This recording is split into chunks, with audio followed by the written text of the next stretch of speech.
लेकिन सरकार को ये बात ध्यान रखनी चाहिए कि घमंड तो रावण का भी नहीं रहा। तो जो केस होते हैं वो तो आंदोलनकारियों के मेडल होते हैं, वो पैसा भी प्रधानमंत्री मोदी की इमेज चमकाने में लगा दिया। कहना आता सर, कुछ नेता अपना फेस चमकाने के लिए मतलब इस आंदोलन को भड़का रहे हैं, उनके बारे में बताइए सर। ऐसे निकले हैं तो अधिक होगा, फांसी टांगेंगे, फांसी तोड़ेंगे। भगत सिंह फांसी झूल गए थे, हम भी झूल जाएंगे। मोर्चा के वरिष्ठ नेता अभिमन्यु कुहाड़ जी आए हैं, इनसे बात करते हैं। हाँ जी, नमस्कार सर।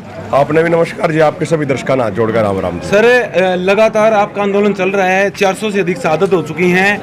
आज जो आपका आंदोलन है वो किस मोड़ पर खड़ा है? देखिए, आंदोलन पूरा मजबूती से आगे चल रहा है। किसान समाज आंदोलन जीतने के बहुत करीब है, बस अब तो जीत का ऐलान होना बाकी है। सरकार भी इस बात को समझ चुकी है कि ये कानून गलत है, ये कानून वापस लेने पड़ेंगे और एमएसपी गारंटी कानून बनाना पड़ेगा।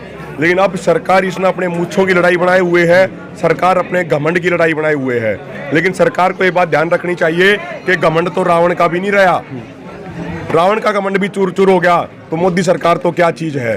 तो यदि इन्होंने जनता की भावनाओं का सम्मान करते हुए हमारी मांगे पूरी नहीं की तो जनता इनका घमंड भी आने वाले समय में चूर चूर करने वाली है। सर, अभी पिछले दिनों 16 मई को जो लाठीचार्ज हुआ था उसके अंदर काफी किसानों के ऊपर मुकदमे दर्ज हुए और लाठीचार्ज में चोटिल भी काफी हुए। एक माता थी अपनी 70-80 साल की, उनके सिर के ऊपर बम फोड़ा गया, तो इसके बारे में क्या कहोगे सर? देखो, जो केस होते हैं वो तो आंदोलनकारियों के मेडल होते हैं। भाई, समाज के लिए, देश के लिए लड़ते हुए यदि केस लगेंगे तो कोई बात नहीं है, कोई दिक्कत वाली बात नहीं है। और संयुक्त किसान मोर्चा हर किसान के साथ तन मन धन से खड़ा हुआ है। जिन भी भाइयों के ऊपर केस लगे हैं, हिसार बार एसोसिएशन उनका पूरा सहयोग करेगी, पूरा साथ देगी, कोई दिक्कत वाली बात नहीं है। और देखो, जो ये पूरी घटनाक्रम चल रही है अभी, उसमें हमने एक चीज़ समझनी चाहिए। वो बात समझने की यह है कि एक तरफ तो हरियाणा की सरकार ने, मैं तो कहूँगा केंद्र सरकार ने, मोदी सरकार ने लॉकडाउन के नाम पर पूरे देश की अर्थव्यवस्था बर्बाद कर दी। पिछले साल जब यह बीमारी आने की बात हुई थी तो उस समय छोटे छोटे बच्चा ने, बड़े बुढ़िया ने अपनी गुल्लक तोड़ कर अपने पेंशन में रुपये दिए थे प्रधानमंत्री केयर फंड में। लेकिन उस पैसे का क्या होया आज तक किसी को पता नहीं चला। आरटीआई के जरिए उसका जवाब नहीं दिया गया। हजारों लाखों करोड़ रुपए उसमें इकट्ठे हुए थे, लेकिन उसके बावजूद हमारे लोगों को, हमारे देश के लोगों को ऑक्सीजन की कमी के कारण मरना पड़ा। हमने तो लगे है कि सरकार ने, बीजेपी ने वो पैसा भी चुनाव प्रचार में ही लगा दिया, वो पैसा भी प्रधानमंत्री मोदी की इमेज चमकाने में लगा दिया। अब मुद्दा ये उठता है कि भाई 16 तारीख को मनोहर लाल खट्टर जो यहाँ के मुख्यमंत्री हैं, वो सैकड़ों लोगों की भीड़ लेके वहां पे आते हैं। तो लॉकडाउन का उल्लंघन तो उनने करा सबसे पहले, तो मनोहर लाल खट्टर के ऊपर मुकदमा दर्ज होना चाहिए, मुख्यमंत्री मनोहर लाल खट्टर के ऊपर कार्रवाई होनी चाहिए। तो ये सीधी सीधी बात है। और देखो भाई, आदमी भूखे हैं, रोजगार नहीं दे पा रही सरकार, काम धंधे चौपट करा दिए, तो आज के दिन किसान हो, जवान हो, नौजवान हो, सारे त्रस्त हैं और सबके अंदर गुस्सा है। सर, सरकार और मतलब प्रशासन और किसानों के बीच समझौता हो गया था, उस समझौते को टूटने में आप किसकी भूमिका है मानते हैं? ये प्रशासन की भूमिका है। और मैं कहूँगा प्रशासन भी किसके इशारे पे काम करा है? प्रशासन भी मनोहर लाल खट्टर और दुष्यंत चौटाला के इशारे पे काम करा है। तो सीधी सीधी भूमिका मनोहर लाल खट्टर और दुष्यंत चौटाला की है, इसके लिए वो जिम्मेदार है। इजहार आईजी का बयान आया था सर, कुछ नेता अपना फेस चमकाने के लिए मतलब इस आंदोलन को भड़का रहे हैं, उनके बारे में बताइए सर। ऐसा है जी, फेस चमकाने की जरूरत पड़ा है प्रधानमंत्री मोदी ने, फेस चमकाने की जरूरत पड़ा है अमित शाह ने, मनोहर लाल खट्टर, दुष्यंत चौटाला ने। हम तो पसीना में काम करनी है, हमारा फेस तो अपने आप पसीना नहीं चमका रखा है। और यो समाज, जो समाज हमारे पूरे तरीके साथ है, तन मन धन से समाज पूरे आंदोलन का, पूरे मोर्चे का सहयोग कर रहा है। जब यही साथ है तो हमने मुंह चमकाने के लिए और क्या करना है भाई? मुंह चमका के करेंगे क्या? हमने को चुनाव थोड़ी लड़ने हैं, हमने तो समाज का काम करना है। खापों के प्रधान होते हैं, चुनाव थोड़ी लड़ते हैं, तो समाज के लिए काम करते हैं। तो हमारी चिंता ना करें, प्रशासन ने अपने सरकार की और प्रशासन की चिंता करें। मोदी जी कह रहे हैं कि देश में लगातार कोरोना फैलता जा रहा है, लोग मर रहे हैं, और कल वो भावुक भी हो गए थे, उनके आंसुओं के बारे में बताइए सर।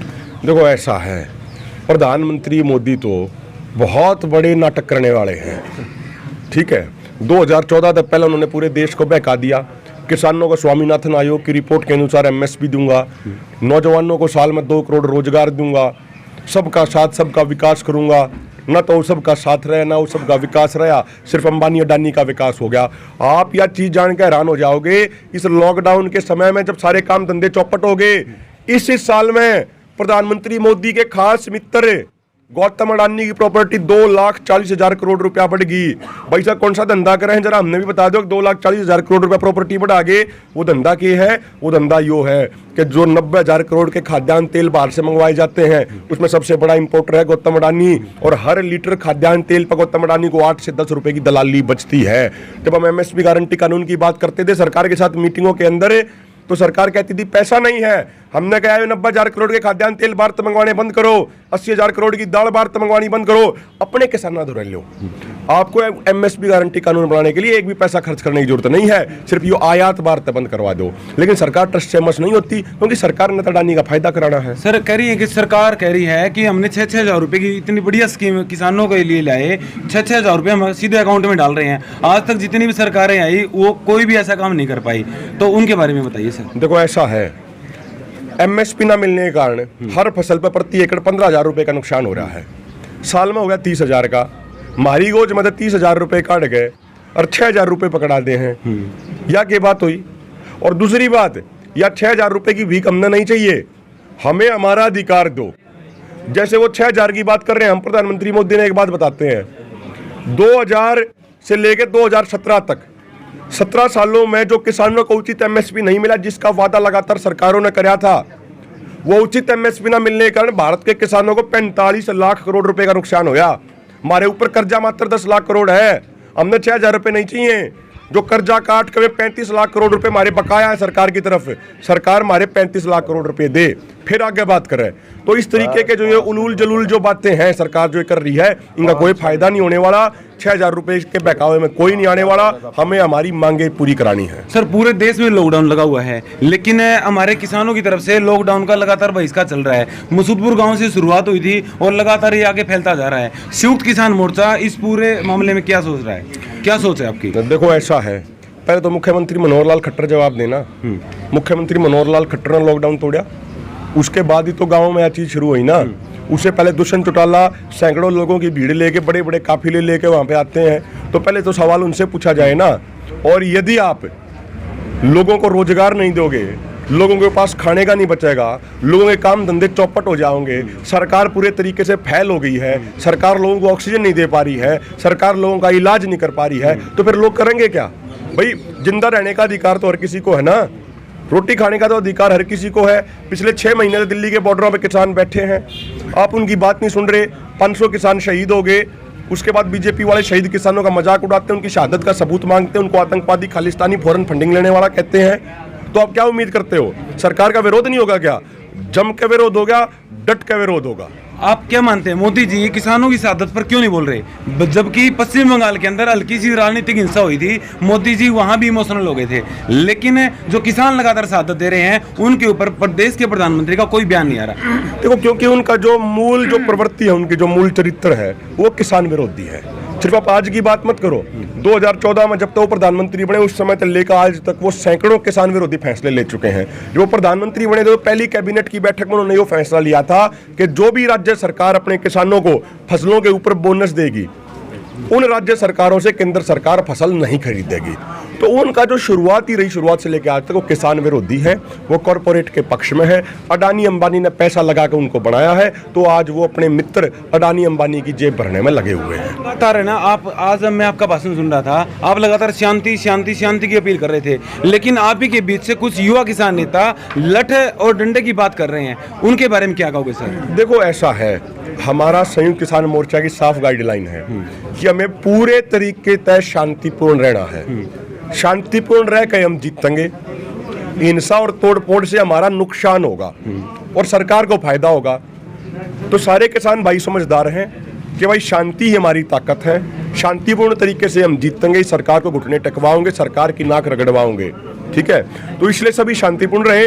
और मैं भाइयों को भी एक विशेष विनती करना चाहता हूं कि मेरे भाइयों, आप जिम्मेदार आदमी हो, आज आप कोई निजी व्यक्ति नहीं हो, समाज आपको फॉलो करता है। तो मंच से हम जो भी बात बोल रहे हैं, हम माइक पर जो भी बात बोल रहे हैं, हमारी बात जिम्मेदारी वाली होनी चाहिए, हमारी बात शांति वाली होनी चाहिए। क्योंकि आंदोलन जीतने के साथ साथ हम सब की यह भी जिम्मेदारी है कि जो एक एक भाई इस आंदोलन में शामिल हैं, उनको सुरक्षित उनके घर पहुंचावा आंदोलन जीतने के बाद। भाई जब किसी की मौत हो जाए ना, तो घर जाना मुश्किल हो जाए। प्रधान जी बैठे हैं, बता देंगे, हमारे तो बड्डे हैं। इतनी जिम्मेदारी आ जाए, इतना प्रेशर हो जाए, मारे गोली लाग जाए कोई बात नहीं है, मारे शहर फूट जाए कोई बात नहीं है, लेकिन जब किसी नौजवान भाई की मौत हो जाए ना आंदोलन में, उनके माँ बाप आंख मिलानी मुश्किल हो जाए, घर जाना मुश्किल हो जाए, तो इसलिए भाई जिम्मेदारी वाली बात कहो सारे भाई, कोई सी गैर जिम्मेदारी वाली बात मत करो। यो आंदोलन बहुत बड़ा है, आंदोलन शांतिपूर्ण तरीके से जीतेंगे। अब मुझे एक पर्सनल सवाल है, उम्र छोटी, अनुभव इतना कहाँ से आ गया? तो ये सब बड़े बूढ़ा का है, सब परमात्मा का है। मेरी दादी एक बात कहा करती, यदि हमारे माध्यम तक कोई अच्छा काम हो जा तो उसका श्रेय हमने समाज को दे देना चाहिए कि वो समाज ने कराया है, और यदि कोई गलती हो जा तो उसकी जिम्मेदारी हमने खुद ले लेनी चाहिए। लेकिन आजकल क्या होता है समाज में, हो रहा है उल्टा, ठीक है ना।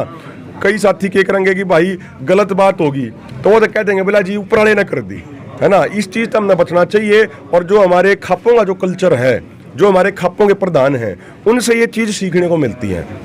वो जो पुराना हमारा खाप कल्चर रहा, आज का नहीं है, वो सैकड़ों साल पुराना है। तो खाप में जो पंचायती आदमी होया करते, वो यही काम करा करते कि भाई कुछ गलत काम हो गया तो खुद जिम्मेदारी ले लिया करते, भाई चलो कोई नहीं, हम इस मामले में सुलझवाओगे। और कुछ अच्छा काम हो गया तो कह दिया करते भाई वो तो पूरे खाप ने कर दिया, पूरे समाज ने कर दिया। तो वही चीज़ सीखने मिल रही है, परमात्मा ने सिखाया, बड़े बुढ़े ने सिखाया, उनका आशीर्वाद। अभी आप बता रहे थे सर कि मेडल है ना, वो क्रांतिकारियों के लिए एक मतलब केस होते हैं, वो आपके लिए मेडल हैं, क्रांतिकारी ये मेडल होते हैं। तो आपने अभिमन्यु कौड़ ने कितने मेडल जीत लिए सर? गणे हो लिए जी, इस आंदोलन में भी गणे हो लिए, उससे पहले भी गणे हो रहे हैं। नहीं लगता भाई साहब? देखो ऐसा है, जब समाज के लिए काम करने के लिए निकले हैं तो अधिक क्या होगा, फांसी टांगेंगे, फांसी तोड़ेंगे। भगत सिंह फांसी झूल गए थे, हम भी झूल जाएंगे, ये बात होगी। वो कोई दिक्कत वाली बात नहीं है। देखो एक दिन जाना सबने है, कोई परमानेंट यानी नहीं रहेगा। कोई तो घर बैठ कर अटैक तो चला जाओगा, और कोई समाज और देश के लिए लड़ते हुए चला जाओगा। तो कम से कम आने वाली पीढ़ी यह बात तो कहेंगी कि जो हमारे पूर्वज थे, जो हमारे बड़े बूढ़े थे, वे समाज और देश खातर लड़ते हुए मरे थे, घर बैठ के अटैक तो नहीं मरे थे। तो यह चीज़ है। बहुत बहुत धन्यवाद सर आपका। ये थे हमारे बीच संयुक्त किसान मोर्चा के जो सदस्य हैं, युवा नेता हैं अभिमन्यु कौड़ जी, और इन्होंने अपने दिल की बात बता दी। और इन्होंने हमने कुरेद कर भी पूछा, बहुत सारी बातें थी। इन्होंने अपनी प्रत्येक बात को बिल्कुल एक सुलझे अल्फाजों में कम बोला, लेकिन नब्बा तुला बोला और बढ़िया बोला। इन्होंने सीधी सरकार को चेतावनी दे दी है, जब तक सरकार ये तीनों काले कानून वापस नहीं लेती तब तक किसान टस से मस होने वाला नहीं है। जय हिंद, जय जवान, जय भारत।